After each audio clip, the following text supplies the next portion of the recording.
Have you seen this clip? It's just a single penguin breaking away from its entire colony and just walking towards the barren, frozen mountains of Antarctica.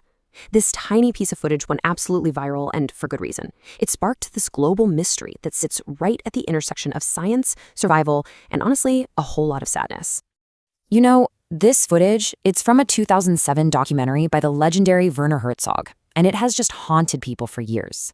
You can't help but ask, what was going on? Was this some kind of penguin depression? Was it just lonely?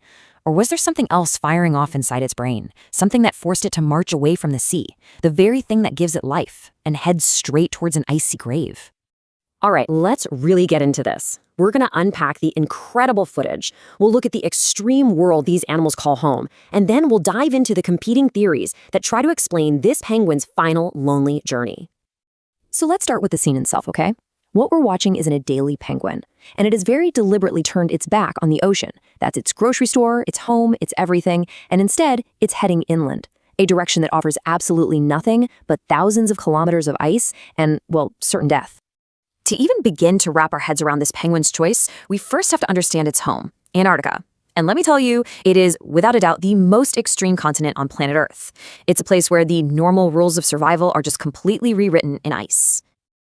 I mean, we are talking about a land of hurricane-force winds and a cold so deep, so profound, that if you threw a cup of boiling water into the air, it would literally freeze solid before it ever hit the ground. It's just an unbelievably brutal place to exist. So you have to ask, why live here? Why choose this place? And the answer comes down to one crucial thing: safety. See, penguins can't fly, and they're pretty clumsy on land. But out here in this crushing cold, no land predators can survive. So penguins basically trade the extreme cold for a perfect, impenetrable fortress where they can raise their families. Now, here's the thing. Penguin isn't a one-size-fits-all kind of deal. To really understand our lost Adelie, we need to see how different species manage to survive here, because their strategies are just fascinatingly different. So let's meet a couple of them. Antarctica is home to 5 main species of penguin. But for our story, we're going to zoom in on 2 key players. These 2 really represent the absolute extremes of penguin life. You've got the majestic emperor and the cunning Adelie. And man, what a contrast they are. On one hand, you have the emperor penguin, which is this incredible symbol of stoic sacrifice. And then on the other hand, you've got the Adelie. That's the species from our video.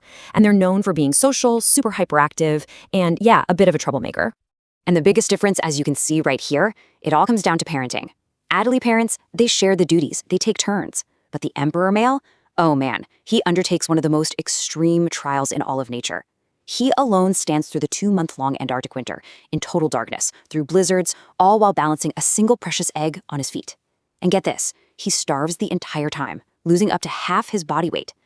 For this just unbelievable feat of endurance, for a sacrifice he makes without a moment's hesitation, yeah, the emperor penguin has absolutely earned its reputation as the world's best dad. The Adelie, though, they play a totally different game. For them, the best nest gets the best mate, and those nests are built from these rare, super precious stones. So what do? They become master thieves. They'll expertly snatch stones from their neighbors' nests the second they turn their backs. They are clever, they're social, and they are incredibly resourceful. Which, of course, brings us right back to our mystery. If the Adelie is so smart, so social, so focused on all the little details of life, why would this one get so hopelessly, fatally lost? Well, the most common scientific theory is that its internal compass just broke. So get this, penguins have this remarkable navigation system built right into their brains. It's like an internal GPS. They can actually sense the Earth's magnetic field like a compass, and they use the sun and stars to navigate hundreds of kilometers with pinpoint accuracy between their colony and the sea. It's amazing. But, just like any complex system, sometimes it can fail. Scientists believe that things like a brain infection, or maybe extreme stress, or even just severe hunger can cause this catastrophic glitch in their internal GPS. And this leads to a theory that some scientists literally call a psychotic breakdown. The idea is that the penguin's internal map just gets stuck on a fatal course. The wires in its brain just get crossed. And at that point, it can no longer see its colony, or the ocean, or anything. All it can do is follow that broken signal in its head, leading it in the completely wrong direction. But for so many people who watch that clip, the scientific explanation of a neurological glitch, it just doesn't feel complete. It feels too cold, too mechanical. You have to wonder, could something more familiar, maybe something more emotional have played a role here. And science does tell us that penguins experience profound loss. When a chick dies from the cold, the parents don't just move on. They stay by the tiny body. They make these sounds that can only be described as mournful.